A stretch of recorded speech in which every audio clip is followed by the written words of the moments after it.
बल्कि इस संसार में निवास करने वाले जितने भी पशु पक्षी वन्य जीव या छोटे छोटे वनस्पति छोटे छोटे जीव सभी के भीतर ईश्वर का वास है। सभी का सम्मान करें, ऐसा संदेश लगातार उनका क्षेत्र के लोगों को मिलता रहा। बाबा हमेशा सत्य और सनातन की ओर चलने के लिए अपने लोगों को प्रेरित करते रहे।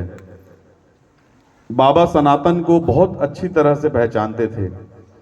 सनातन ही धर्म है, सत्य ही धर्म है। सनातन का अर्थ जिसका न कोई आदि है, जिसका न कोई अंत है, वही है सनातन और वही सत्य है। वो हमेशा यही कहते थे कि इस सृष्टि पर सभी का एक समान अधिकार है, सभी के सभी प्रेम और भाईचारे के साथ रहें।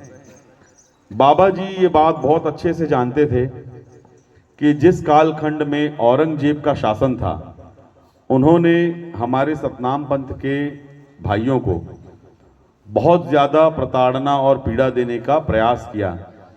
तो वहाँ से हमारे सभी सतनाम पंथ के जो भाई थे, वो महानदी के किनारे होते होते होते कुछ हिस्सा मध्य प्रदेश में बसा, कुछ हिस्सा हमारे भाइयों का उड़ीसा में बसा, कुछ हिस्सा हमारे भाइयों का छत्तीसगढ़ प्रांत में बसा। दंडकारण्य क्षेत्र में आने के बाद हमारे भाइयों को प्राकृतिक रूप से बहुत अच्छा संरक्षण मिला। और बाबा जी के प्रभाव के बारे में कहने के लिए तो शब्द कम पड़ जाएंगे। और अगर अपने जीवन में कुछ हमको अगर उतारना ही है तो हमें बाबा जी के सिद्धांतों को उतारना चाहिए, क्योंकि बाबा जी के भीतर ईश्वर का वास था। उनके पास अनेक चमत्कारी शक्तियां भी थी और बाबा जी ने अपने जीवन काल में एक से एक चमत्कार भी किए और समाज के सामने उन सभी चीज़ों को लाया। तो आप सभी से मेरा यही आग्रह है कि आप सभी हमारे सत्य के मार्ग को समझें, जानें और बाबा जी के सिद्धांतों को अपने जीवन में उतारें। अब जिस संगठन से हमारा जुड़ाव है, उस संगठन के विषय में बस इतना कहना चाहूँगा कि हम लोग जो है आज जो बढ़ती हुई समस्या है धर्मांतरण, उस पर लगातार काम कर रहे हैं। सनातन धर्म में जन्म लेने वाला जो व्यक्ति है वही सनातनी बन सकता है और सनातनी व्यक्ति के लिए कोई धर्मांतरण का उपाय नहीं है।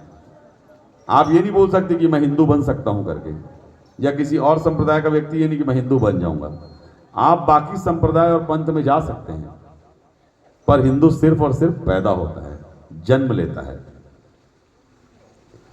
ऐसे बहुत से लोग हैं जो लालच दे करके, कुछ झूठे चमत्कार दिखा करके, लोक लुभाने वादे करके आपके भीतर के सत्य को बरगलाने की कोशिश करते हैं और लगातार धर्मांतरण का काम प्रार्थना सभा, चंगाई सभा के माध्यम से करते जा रहे हैं। अभी वर्तमान में छत्तीसगढ़ सरकार ने सभी प्रार्थना सभाओं को बंद करवाया है और स्पष्ट रूप से कहा है कि अगर कहीं पर भी अगर इस तरह की घटना घट रही है तो तत्काल थाने में सूचना देवें, या हम जैसे जो काम करने वाले समाज के क्षेत्र में संगठन के लोग हैं उनको सूचना देवें, ताकि हम इस तरह के जो अपराध हो रहे हैं उनको रोकने में सफल हो सकें। क्योंकि धर्मांतरण करने की आवश्यकता क्या है? आवश्यकता ये है क्योंकि हमारे देश में लोकतंत्र चल रहा है और इस लोकतंत्र में डेमोग्राफी को बदलने के लिए ये लगातार धर्मांतरण का कार्य कर रहे हैं और ये हमारी आंतरिक सुरक्षा को लगातार कमजोर करता जा रहा है। हमारे सतनाम पंथ में, हमारे इस धर्म में सत्य का वास है और सत्य की शक्ति को आप सभी ने देखा है, समझा है, परखा है।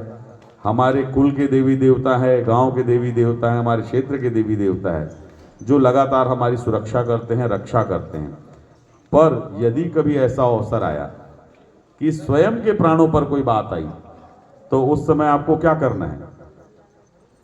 अपने भीतर के ईश्वर को बचाने के लिए आपको शस्त्र उठाना होगा। अपनी रक्षा, अपने प्राणों की रक्षा शत्रुओं से करने के लिए आपको अस्त्र उठाना पड़ेगा। तो स्वयं को कभी भी कमजोर न समझें। अगर कभी कोई शत्रु अपने द्वार पर आए तो भगवान श्री कृष्ण ने गीता में क्या कहा है? ऋण, रोग और शत्रु तीनों का नाश कर दो। अगर कोई बीमारी है तो उसको जड़ से खत्म करो। अगर स्वयं पर कर्ज हो रहा है तो उसका भी अंत करो। और अगर कोई शत्रु है तो उसे भी जीवित न छोड़ो। यही धर्म है। तो इसलिए हमेशा ये याद रखना, आपको ईश्वर ने जिस कुल में, जिस परिवार में आपको भेजा है, आपने जन्म लिया है, उसके सिद्धांतों का, उसके नियमों का पालन करें और बाबा पर अपनी आस्था बनाए रखें। बाबा के सिद्धांतों पर लगातार चलते रहें, उनका अनुसरण करें।